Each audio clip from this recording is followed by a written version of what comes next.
So here we go. So we talked about this.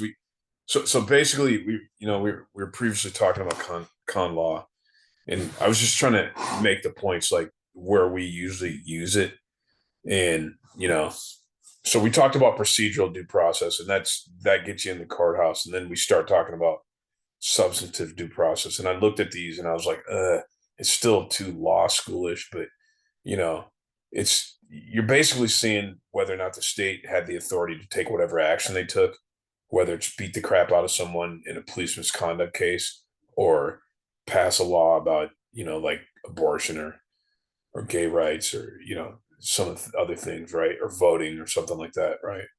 So again, states can pass any laws that they want as long as it's about the health, safety, and welfare. But there are limitations, and those limitations, if you look down at the bottom, it'll be they can't pass laws where the federal laws preempt the state laws, right?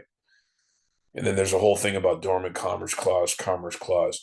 All that meant is like in the '60s with the civil rights, all the states were saying, we don't want segregation. Let's keep it separate but equal. Let's have Jim Crow laws. And the Supreme Court basically ruled that um, you can't, like, the South can't pass Jim Crow laws, and they can't maintain Jim Crow laws, and they can't keep people from voting. And they ruled that it was a violation of like the Commerce Clause and the Dormant Commerce Clause, meaning, what they said is it's a technicality, but basically, if you have these laws, then you're basically keeping black people from being able to travel freely from state to state, right? You can't go into hotels, and that basically using the federal highways and transportation system going from state to state violates you know ability to do federal commerce, all right? And at the same time it also violates equal protection rights, and we'll get into that a little bit greater, but that's substantive due process. And if when you guys get ready to answer those questions, you'll have those. So let's see, so I want to just go forward. um and again, you know both the state and the federal government are subject to their limitations. Are they can't violate the Bill of Rights, right? These first 10. It's always the first 10 amendments of the Constitution.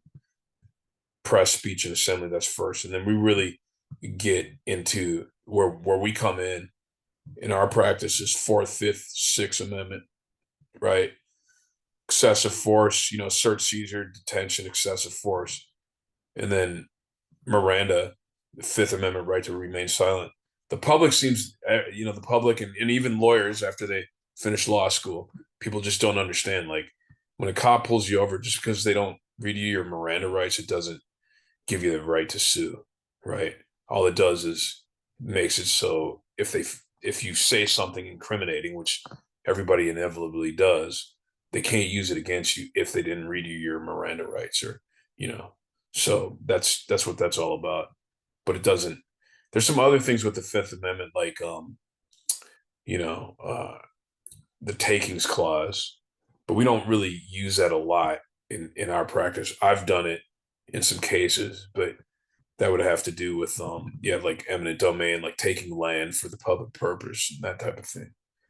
Sixth Amendment right to counsel, unless you're doing criminal procedure, the criminal law, you won't really get into that, like whether or not they it really arises a lot of times like when the police arrest you, and what they'll do is they'll put the person in the cell to try to get information, and they'll put like a patsy, like somebody to get information, like cellmate.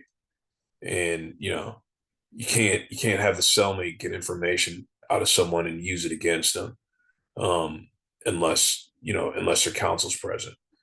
But they do it all the time, right? And they tape all the things in the jail. Seventh is our jury trial. Like we always demand a jury trial, but there's you got to do it. We got to put it on every complaint. Otherwise, it's malpractice if you don't. Cruel and unusual punishment, Eighth Amendment. Really, the only you know I've dealt with this with Crystal in some prison cases, and that's where we're talking about the standard of whether or not what the jail did was cruel and unusual punishment.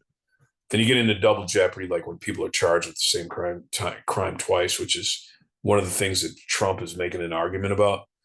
Um, but he's being charged in different states. But it's a great point for like the talking heads, So and then again we get into the 10th Amendment. So the Bill of Rights is, but we really, when we get into the Constitution and we follow the cop, we're seeing if they violated the First Amendment. Typically, we don't get that unless there's like protests involved, and then we jump to the Fourth, Fifth, and Sixth Amendment, but really the Fourth and kind of Fifth. But it's all, we live in the Fourth Amendment, and then the 10th Amendment, because we established that it's a state action. There will be times when the people say security guard did it. Well, that's not a state action. It's not a 10th Amendment violation, as you see down here. There's some amendments after the Bill of Rights, the 11th Amendment. There's voting, the 13th. 13th, people, be surprised. Like, once you had the Emancipation Proclamation and you made it so that people don't have to work for free, it's a double-edged sword, right? Like, your employer can fire you and you can fire your employer. So the 13th Amendment comes to play. And the law around this in California, they actually talk about this, right? Like this is why it's a right to work state, so anyway, and then 14th Amendment, Equal Protection Clause and Due Process Clause. So let's get into that.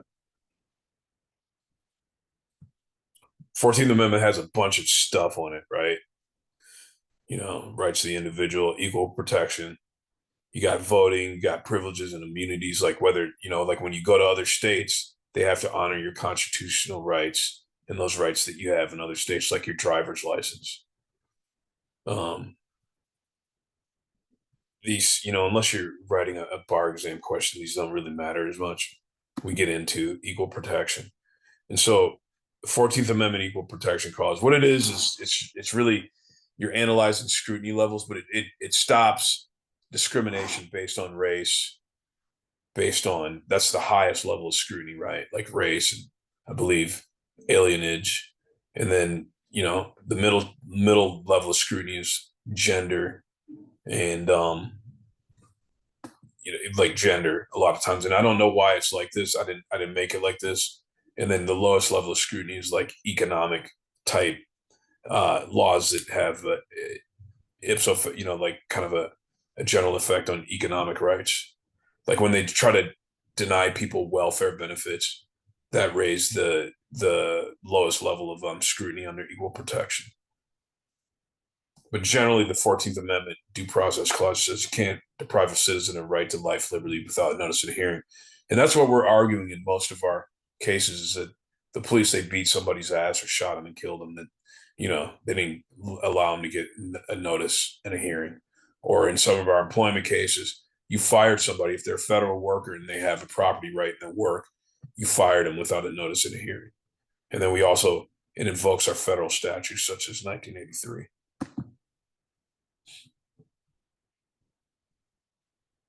I tried to make this condensed, but really, if you the way to analyze a constitutional law problem, or, where we work, and you can't see some of it here, is that first you see if they can get into court, and that's all this stuff here, jammers, right? Just disability, right?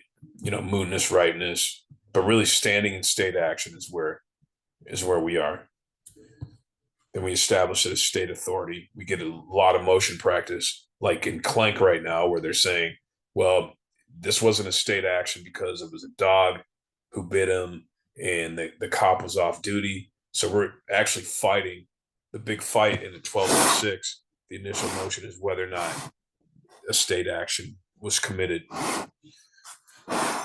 Again, like I said before, 10th Amendment, all of these things, these are all the things that come into play when you're analyzing whether or not the state had the authority to do what they did. And then on the other side is the federal government, right? Did they have the authority to do what they did? Is it granted by Article 1 of the Constitution, which is, the legislative branch, right? Article 2, the executive branch. really, which comes down to the treasury and the ability to, like the treasury, which makes all, kind of regulates money and the flow of money. And then really, that's of concern to us is appointing judges. Okay. So that's Article 2, and that's the president. So you got Article 1, legislative branch, the mails, all the federal systems, whatever it is, postal service, waterways. Article 2, you got the president. And again, in pop culture, what we care about in popular times is what happens with the treasury, like our interest rates going up and down, and what's the Federal Reserve, and then also like appointing judges. And then Article 3 is our judicial branch, right? And the judicial branch can review, that is, determine whether or not everything that was done by Article 1 and Article 2, confides with the law. When you get to law school, you're going to learn about Marbury versus Madison, and there was a lot of talk about that, before, like with when they were impeaching, when they had the impeachment proceedings. But basically, that's where it's at. And then then you analyze whether or not any amendments were violated, and then you get into the 14th Amendment, equal protection and due process clause, and that's really like a way to look at a condensed version of what the Constitution is like. You will never learn this just by reading it. So if you're one of those people that like read the Constitution in preparation and do this, you really have to understand it. Like, you have to have good professors and good teachers and people to teach you like what you're really reading, because you can read it, but you won't understand the words, and then you won't understand the purpose of what you're reading. You're reading it. The purpose of the Constitution is analyze whether or not, the action that was taken by the government was valid.